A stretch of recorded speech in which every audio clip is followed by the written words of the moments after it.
G'day everyone. I was going to mow, but it's been a bit wet, so we're going to do some maintenance on the Allett Kensington 20H and we're going to backlap that.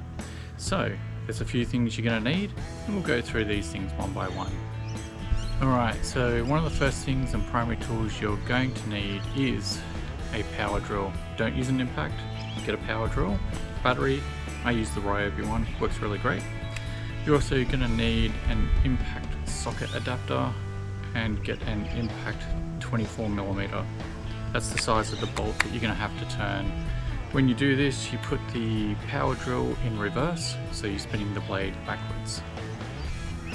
You're also going to need a size 5 Allen key, that's to remove the side cover, and it's always advisable when you get into the backlapping, put on a pair of gloves. You've got a sharp spinning blade moving there, give your hands a little bit of protection.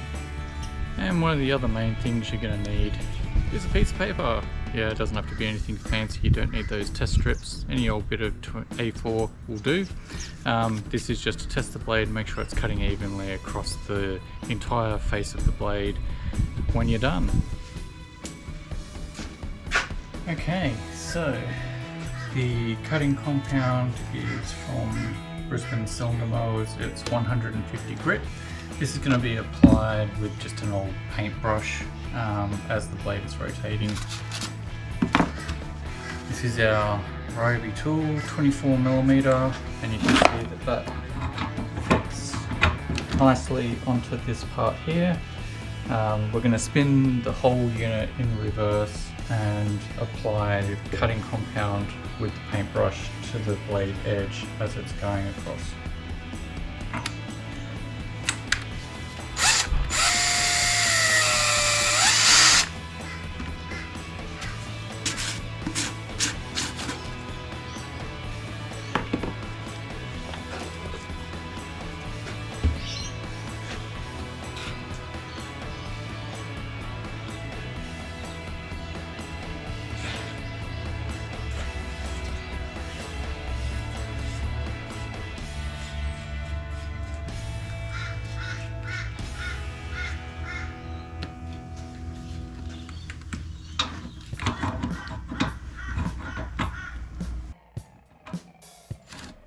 As you can see here, the drill torque settings were too loose.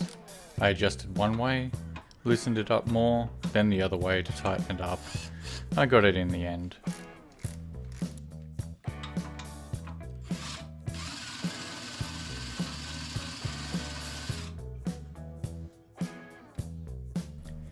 Be careful that you lay the paintbrush back so that the blade edge is pulling compound away from the end of the brush.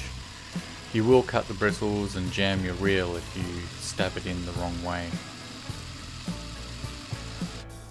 I like to apply compound twice for the initial backlapping and then do a check. As you're actually honing and removing blade edge, you may need to adjust the blading closer after you start backlapping. Right, check it for adjustment.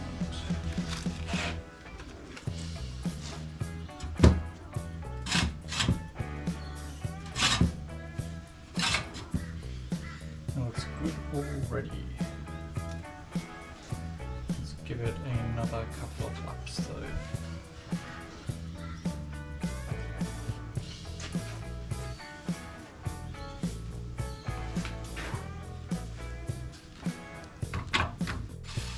Normally, I would pre-adjust the blade and make sure it was cutting paper before backlapping, but I just did this last week. So I just went ahead today without doing that and repeating that step. For the final backlapping, I really like to speed it up and just let it rip for a few minutes. Once that is done, do another paper check and then wipe off the compound. Some people like to hose off the compound. I just think water is not a great idea to put on a freshly cut blade.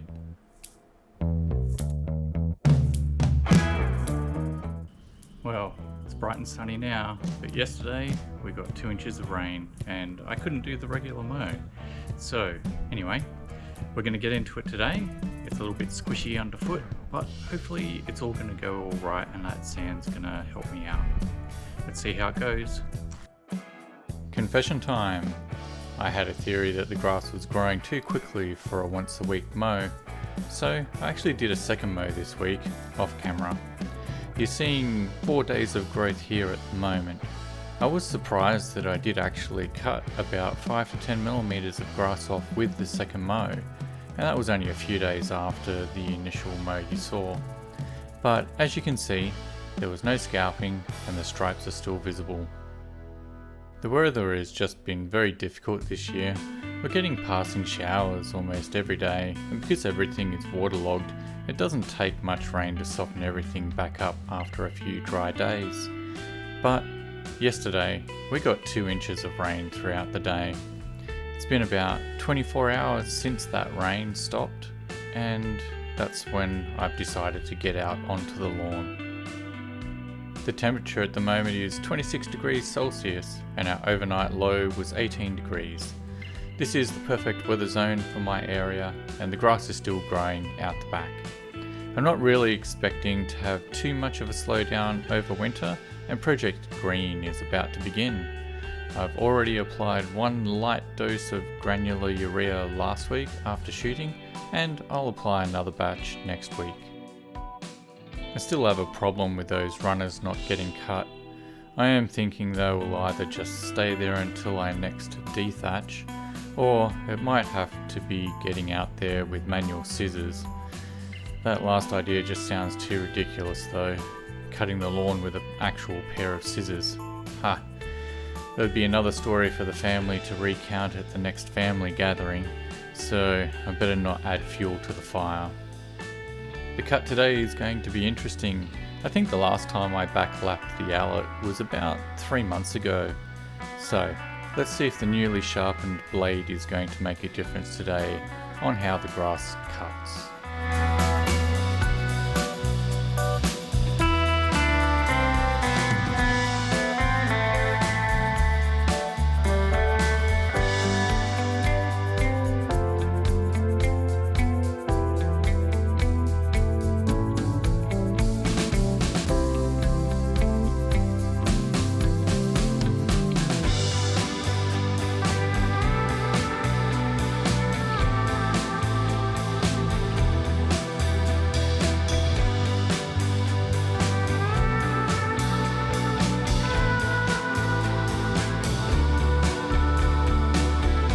The Allett mower is still at 23mm height and the rake is unchanged.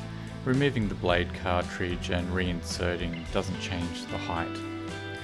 I'm pretty sure the stripes are bolder today than the last time I mowed, and I am certain that there is more grass getting cut today than what I was expecting. It seems that the Allett is cutting more like at 19mm than 23mm, especially on the hill. Flats don't seem to mind at all though. After the midweek mow, the yard was looking so nice with barely any scalping. I was really not expecting the lawn to cut lower because the blades got sharpened. The lawn is still growing nicely though, so it should bounce back soon enough.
Out the front, you can see the effects of increasing amounts of shade due to the changing seasons in this top section near the fences.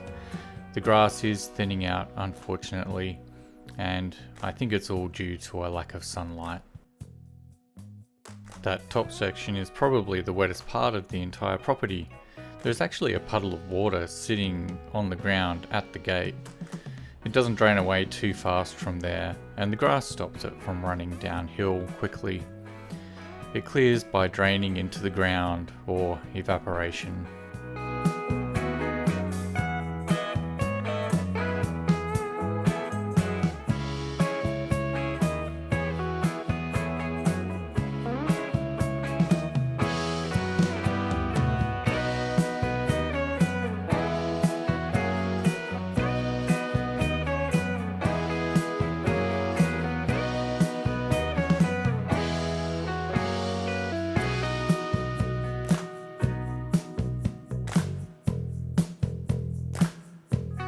The stripes are coming in nicely here, but as the mow continues, we start to see the evidence of the Allett cutting lower than I was planning, or at least my suspicions about it not cutting cleanly seems to be proven.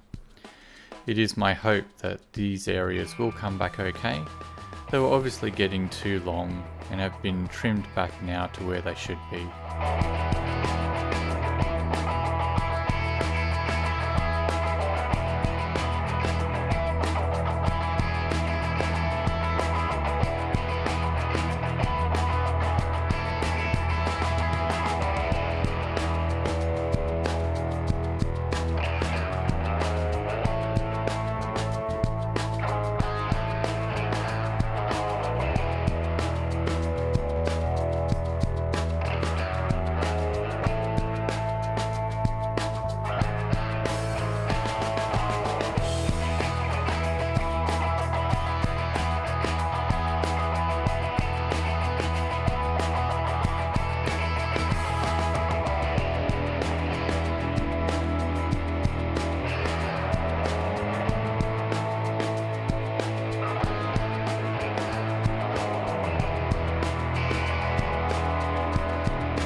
On the main front lawn section, the edging and the trimming, I think, are the most successful parts of the mow today.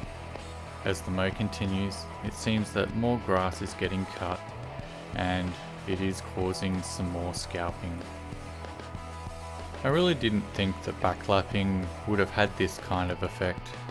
I thought it would cut nicer, more cleanly, but I didn't actually expect it to cut the blade sooner and to have the effect of dropping the mower about 5mm.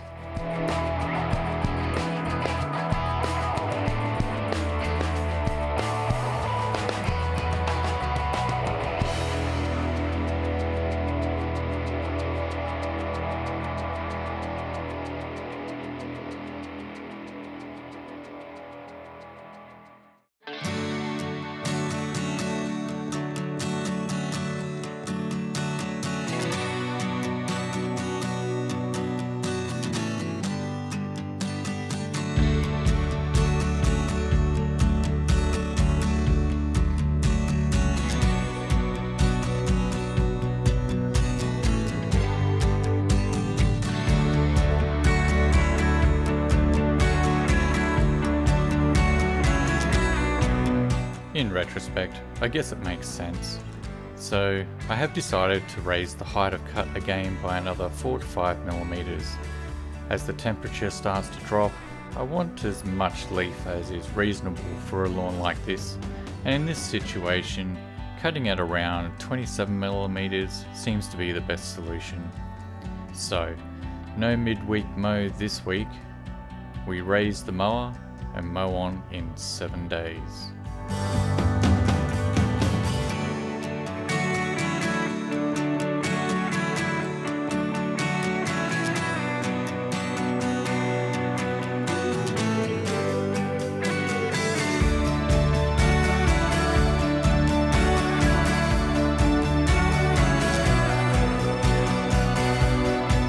Thanks for watching. Please like, comment and subscribe. See you next time. Hooroo!